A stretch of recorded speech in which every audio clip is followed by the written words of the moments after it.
Pernahkah kamu ingin menyelam ke bagian samudra yang paling dalam? Nah, hari ini kamu akan punya kesempatan mewujudkannya.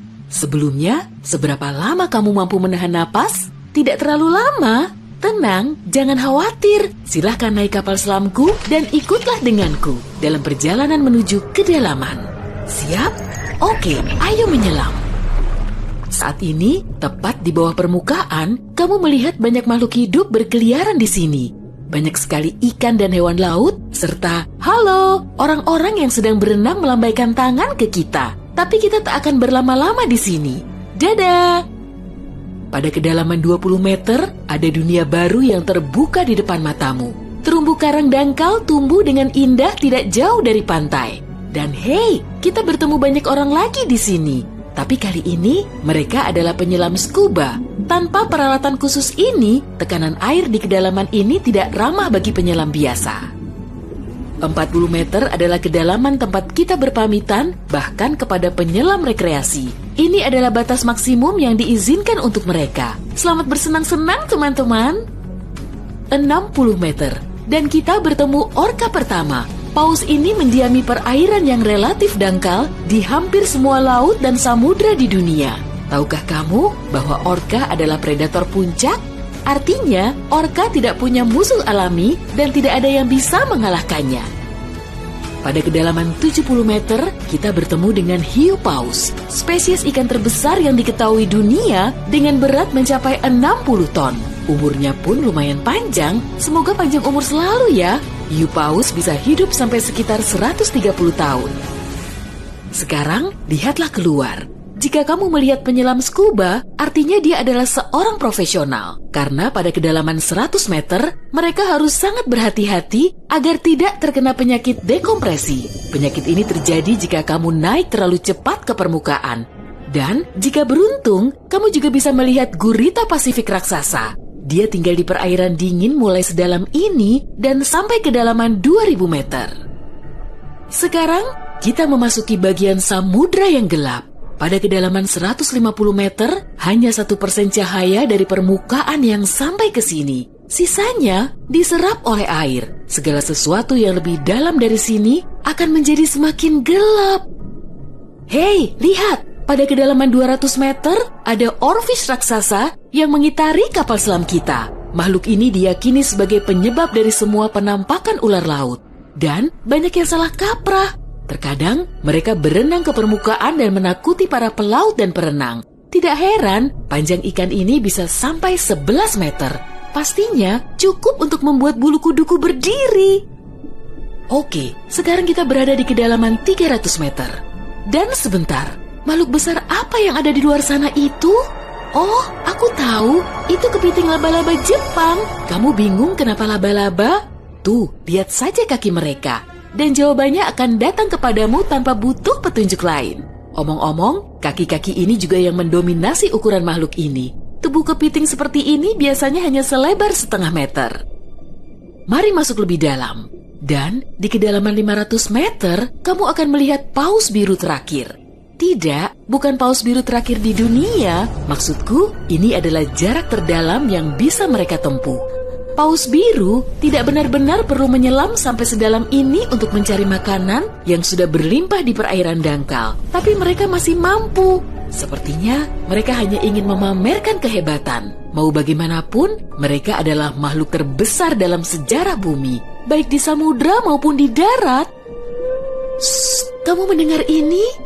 Ini adalah suara yang dibuat paus sirip untuk berkomunikasi dengan teman-temannya dari jarak berkilo-kilometer. Mereka bisa melakukan ini berkat saluran shofar atau saluran laut dalam yang umumnya dimulai dari 600 meter, tapi kedalamannya dapat bervariasi. Ini adalah lapisan air yang kecepatan suaranya paling rendah dan gelombang suara dapat bergerak ribuan kilometer sebelum menghilang. Pada kedalaman 830 meter, kita telah mencapai titik tempat Burj Khalifa, gedung tertinggi di dunia. Tidak akan mungkin menunjukkan ujungnya ke permukaan jika diletakkan di bawah air. Hei, ayo kita coba. Sekarang kita memasuki bagian samudra yang sangat menarik. Di sini tidak ada sinar matahari dan banyak makhluk aneh berkeliaran. Salah satunya adalah cumi-cumi raksasa. Ya, yang luar biasa besar itu, dia mendiami kedalaman 900 meter. Bayangkan makhluk dengan mata sebesar frisbee. Paus sperma memburu monster ini, tapi mereka dijamin mampu melawan balik. Melihat mereka bertemu adalah pemandangan yang menegangkan.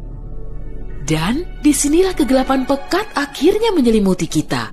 Zona tengah malam. Tekanan di sini sangat besar, sehingga jika kamu entah bagaimana bisa sampai ke sini tanpa kapal selam, kamu akan hancur dalam beberapa detik. Dan lebih malangnya lagi, tanpa melihat apapun, pasti tidak mau kan? Kembali ke topik. Di kedalaman 1100 meter terdapat Mata Barat, salah satu gunung berapi samudra terdalam di dunia. Letusan terakhirnya terjadi pada tahun 2009 dan bahkan direkam oleh kendaraan yang dioperasikan dari jarak jauh. Di kedalaman 1280 meter, kita melihat hiu putih besar yang ganas. Predator ulung ini adalah jagoan di kedalaman ini. Penglihatan mereka agak buruk dan mereka bergerak menggunakan indera penciuman. Jadi, mereka sama sekali tidak membutuhkan sinar matahari untuk memburu mangsa. Aku tidak melihatmu, tapi tetap akan memakanmu. Selain itu, penyu belimbing, penyu terbesar di dunia, menyelam di kedalaman yang sama. Apa mereka sengaja menyelam sampai sini untuk bermain dengan hiu putih besar? Wah, lihat jala-jala besar itu. Kita sekarang berada di kedalaman 1500 meter, tempat metode penangkapan ikan bernama menangkap semua digunakan.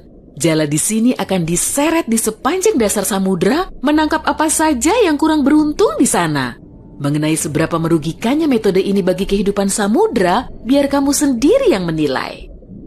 Pada kedalaman 1830 meter, jika berada di Grand Canyon, kita akan duduk di titik terendah dan terdalamnya. Bayangkan semua curug di sana terisi penuh oleh air, maka seperti itulah pemandangan di sini.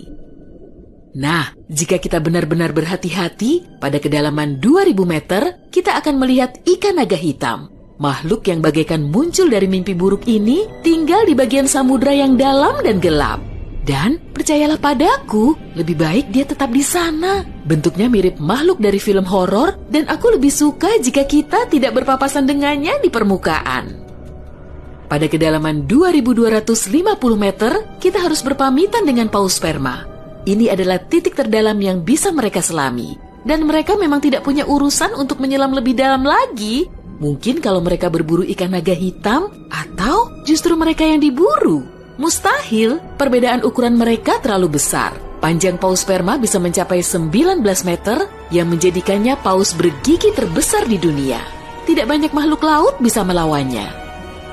Semoga kapal selam kita punya lampu sorot yang kuat ya, karena tanpanya kita tidak akan bisa melihat keindahan terumbu karang samudra dalam yang super indah di kedalaman 3000 meter.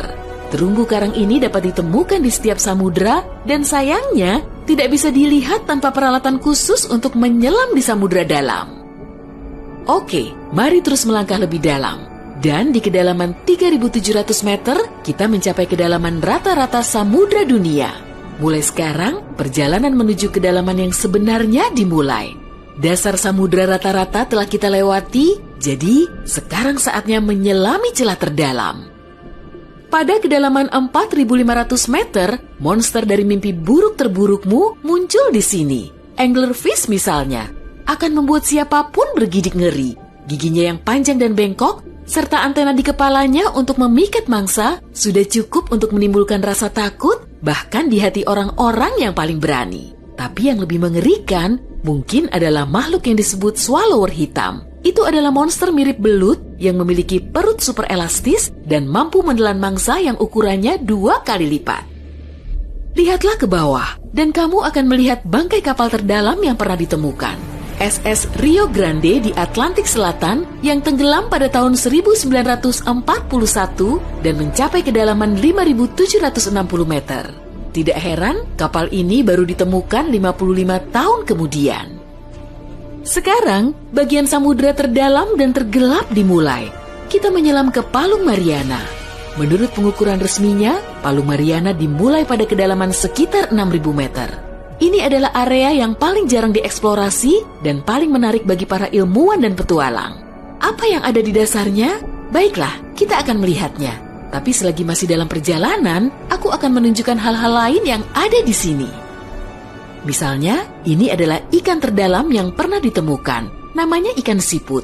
Dan dia tinggal di kedalaman 7.900 meter. Tubuhnya tembus cahaya sehingga kamu bisa melihat menembus kulitnya.